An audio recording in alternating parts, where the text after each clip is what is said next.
Picture this. You're in a meeting when a colleague takes credit for your idea. Suddenly, you're flooded with rage that feels way too big for the situation.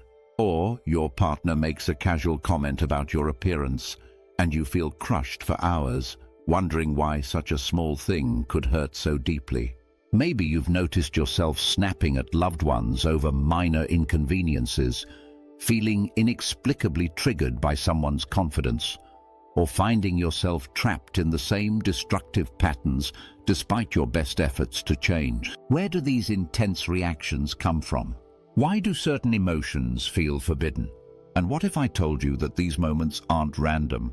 They're a hidden part of you trying to get your attention.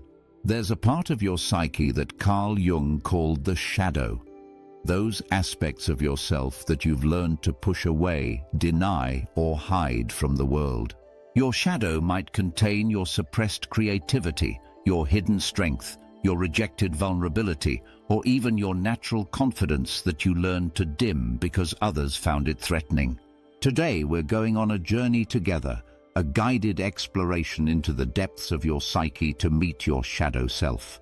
This isn't about becoming someone different. It's about becoming complete. It's about reclaiming the parts of you that have been waiting in exile, ready to be welcomed home. I want to be transparent. This journey will ask you to look at parts of yourself you've been avoiding. But here's what I've discovered.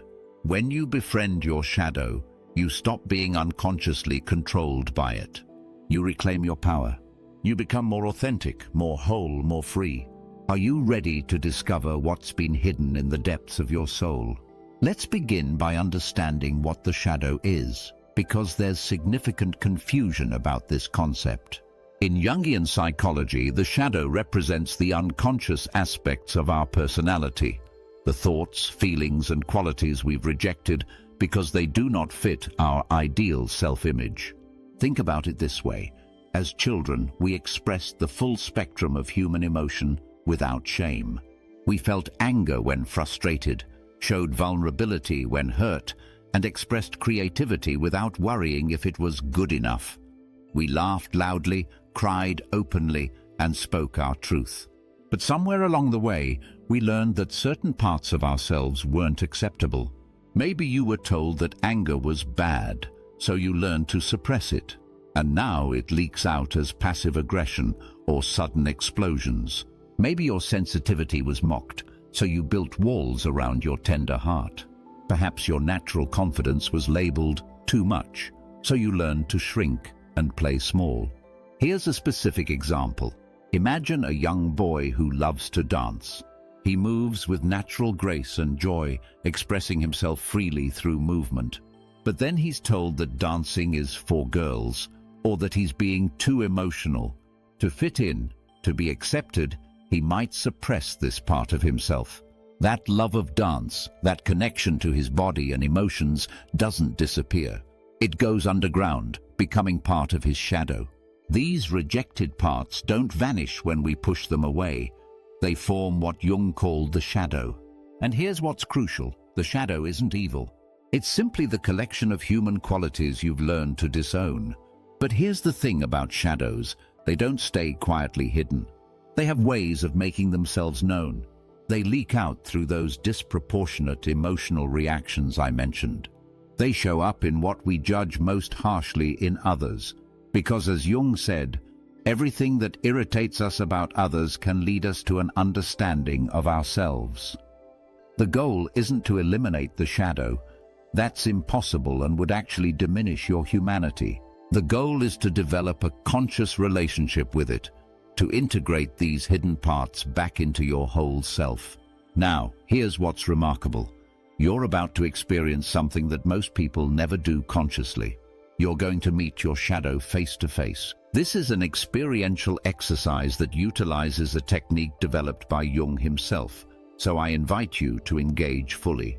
If you're in a place where you can close your eyes safely, I encourage you to do so.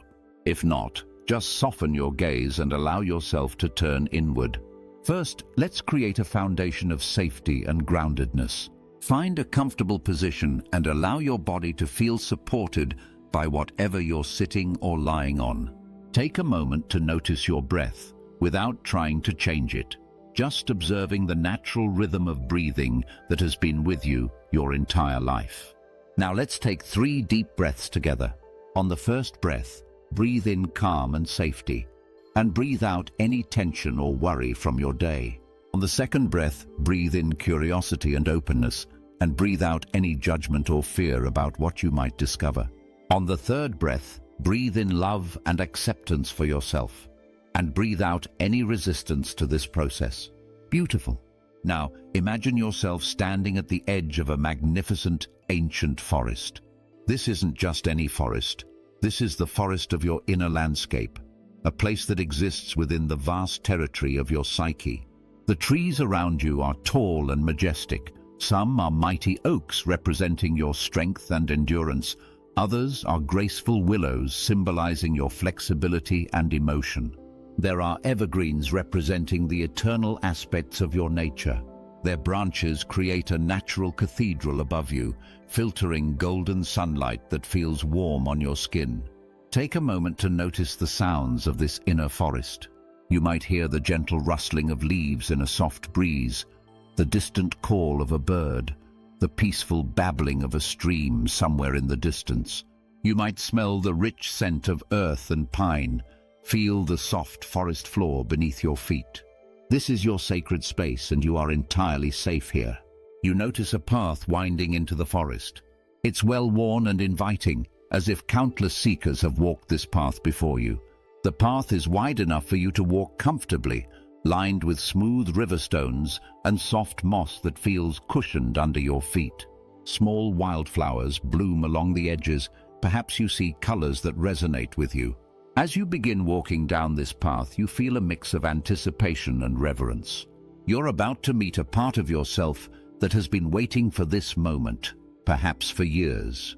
With each step deeper into the forest, you notice the light gradually becoming softer, more mystical. But you're not afraid. Instead, you feel held and protected by the ancient wisdom of this place. You might notice small animals watching you with gentle curiosity.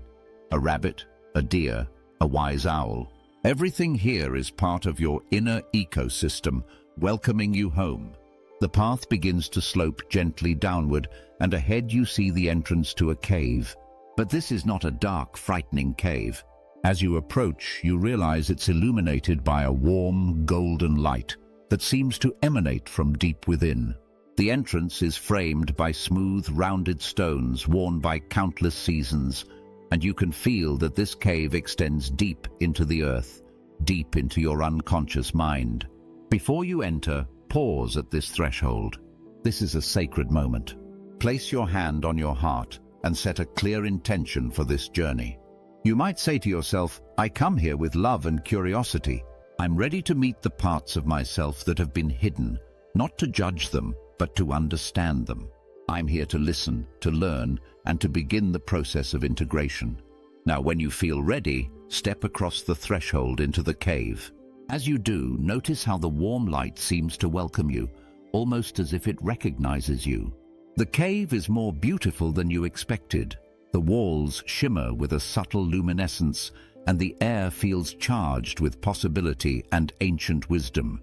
You can hear the gentle echo of your footsteps as you move deeper into this sacred space, following the natural curves of the cave that lead you deeper within yourself. As you move further into the cave, you become aware that you're not alone. There's a presence here, a figure approaching you from the depths of the cave. Your heart might quicken slightly, but you feel safe. This is your shadow self, the part of you that has been waiting for this meeting.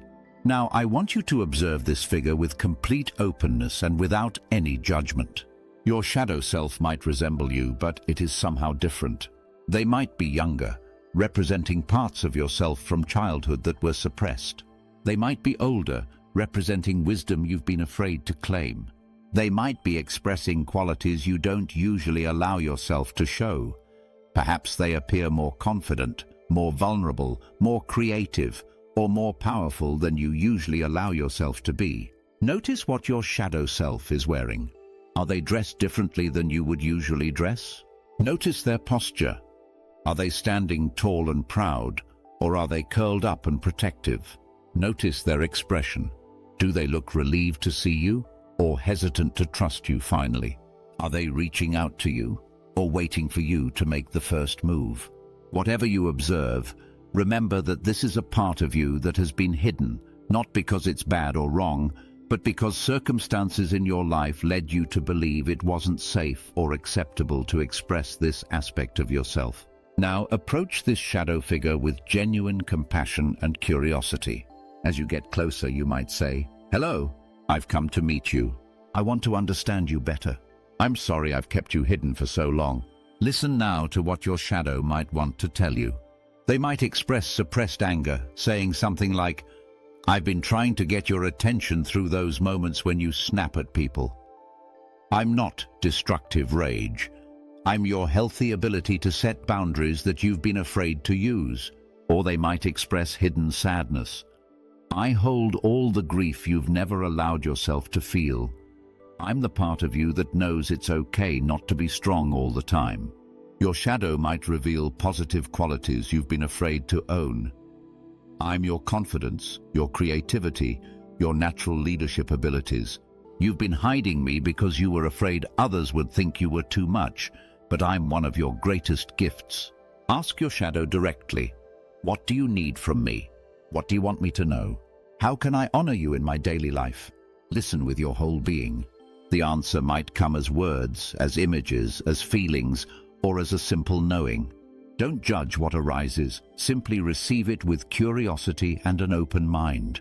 Now, extend your hand to your shadow self. As you do, notice what happens. Do they take your hand readily, or do they hesitate? As your hands touch, you might feel a sense of recognition, of coming home to a part of yourself you've missed without even realizing it. A sense of acceptance and integration begins to emerge. You're not trying to change or fix anything. You're simply acknowledging what has always been part of you. You might even imagine your shadow self stepping closer, perhaps offering you an embrace or sharing something symbolic with you, a gift that represents what they bring to your life. Take a moment to express gratitude to your shadow self. Thank them for their patience, for waiting for you to be ready for this meeting, for all the ways they've been trying to help you become whole, even when you couldn't see it. When you feel complete with this meeting, begin to make your way back through the cave. However, be aware that your shadow self is accompanying you now. They're no longer banished to the depths. They're becoming integrated into your conscious awareness. Walk back through the cave, back up the forest path, carrying with you the wisdom and insight you've gained. Feel the warm sunlight on your face as you emerge from the forest canopy, symbolizing your return to ordinary consciousness, but with extraordinary new awareness. Take a deep breath. Feel your body in this present moment. Wiggle your fingers and toes, and when you're ready, gently open your eyes. Welcome back. You've just completed something remarkable, your first conscious meeting with your shadow self.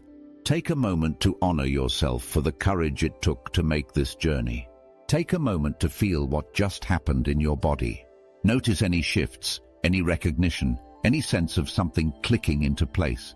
What you just experienced was active imagination, one of Jung's most potent techniques for shadow work.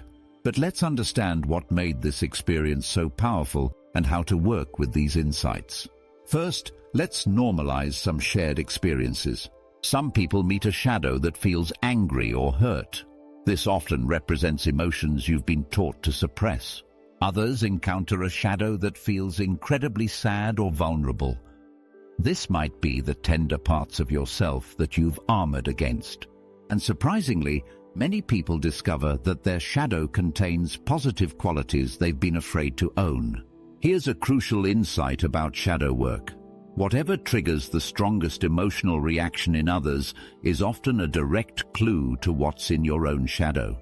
This is called projection, and it's one of the most revealing aspects of this work.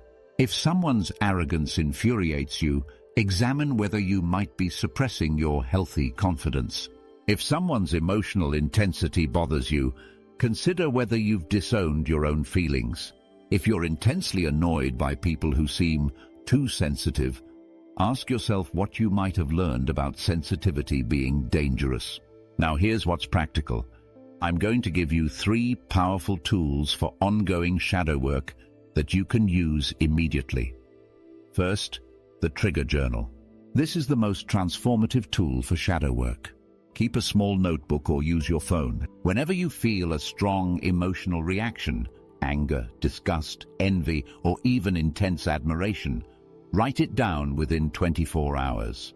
Include what happened, how you felt, and what specifically triggered you. Then ask yourself, what aspect of myself might this be reflecting?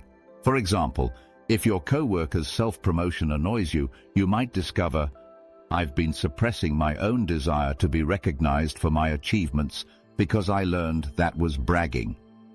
Second, weekly shadow dialogue. Set aside 20 minutes each week to have a written conversation with your shadow self. Start by writing, Dear Shadow, what are you trying to tell me this week? What do you need from me? Then write a response from your shadow's perspective. You might be surprised by the wisdom that emerges. Third, the mirror practice. This can be intense, so approach it gently. Each morning, look at yourself in the mirror and practice saying, I accept all parts of myself, including the ones I've tried to hide. I am whole, and every aspect of me has value. Notice what resistance comes up. That resistance is information about what you're still struggling to accept. Now, I want to address something important. Shadow work can bring up intense emotions. If you find yourself feeling overwhelmed, having intrusive thoughts, or experiencing symptoms of anxiety or depression, that's a sign to slow down and perhaps seek support from a therapist who understands this type of inner work. Remember, integration isn't about expressing every shadow impulse without filter. If your shadow contains anger, it doesn't mean you should start yelling at people. It means recognizing that anger is a valid indicator of your boundaries and values. It's about finding healthy ways to acknowledge and channel these energies. Reflect on your shadow figure from our journey. What did their posture tell you about what you've been hiding? What did they want you to know? That's your roadmap for integration. So what does successful shadow integration look like in real life? Here are some specific examples that might inspire you. Sarah was a high-achieving executive who took pride in being rational, logical, and always in control. She had little patience for what she saw as emotional people and often felt frustrated by colleagues who brought feelings into the workplace. But Sarah was also struggling with chronic anxiety and insomnia, and she felt increasingly disconnected from her family. When Sarah began shadow work, she discovered that her shadow contained tremendous emotional intelligence and intuitive wisdom that she had been dismissing as weak or unprofessional. She realized that her contempt for emotional expression was her psyche's way of protecting the sensitive, empathetic parts of herself that had been wounded in childhood. As Sarah developed her emotional intelligence, her leadership style underwent a complete transformation. She became more attuned to her team's needs, more innovative in her problem-solving, and more authentic in her relationships. Her anxiety decreased because she was no longer spending so much energy suppressing her natural empathy. Her marriage improved because she could finally be vulnerable with her partner. Mark was known as the nice guy, always agreeable, always helpful, never causing conflict. But he was also struggling with depression and couldn't understand why he felt so angry all the time, especially since he never expressed it. Mark's shadow work revealed that his niceness was a defense mechanism against his healthy anger and assertiveness. As a child, he had learned that expressing anger led to abandonment and rejection. So he had buried his natural ability to set boundaries and stand up for himself. As Mark began to integrate his shadow, he learned to express his needs and set healthy boundaries. He started saying no to requests that drained him, began speaking up in meetings, and even ended a friendship that had become toxic.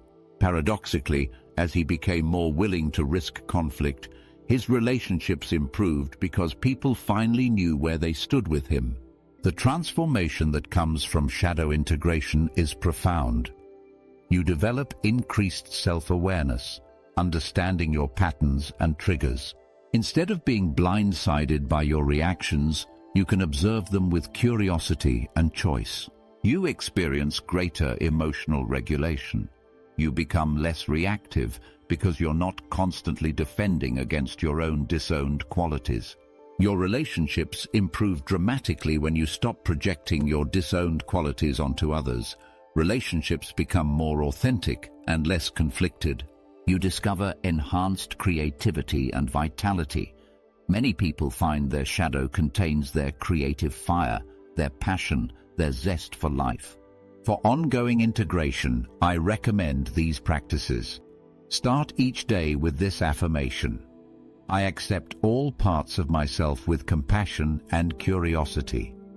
Practice mindful emotional awareness throughout the day. When you feel judgmental of others, pause and explore what it might reflect about yourself. Give your shadow a voice through creative expression, art, music, writing, or movement. This allows unconscious material to surface safely. Remember, integration is a lifelong process. You don't complete shadow work, you develop an ongoing, conscious relationship with all aspects of yourself. As you grow and change, new layers of your shadow may emerge. This isn't failure, it's continued evolution. The integrated person hasn't eliminated their shadow, but has developed a conscious, compassionate relationship with it. They can feel their full range of emotions without being controlled by them. They can acknowledge their flaws without being destroyed by shame. They can own their gifts without being inflated by ego. You've just completed something remarkable. One of the most important journeys a human being can take.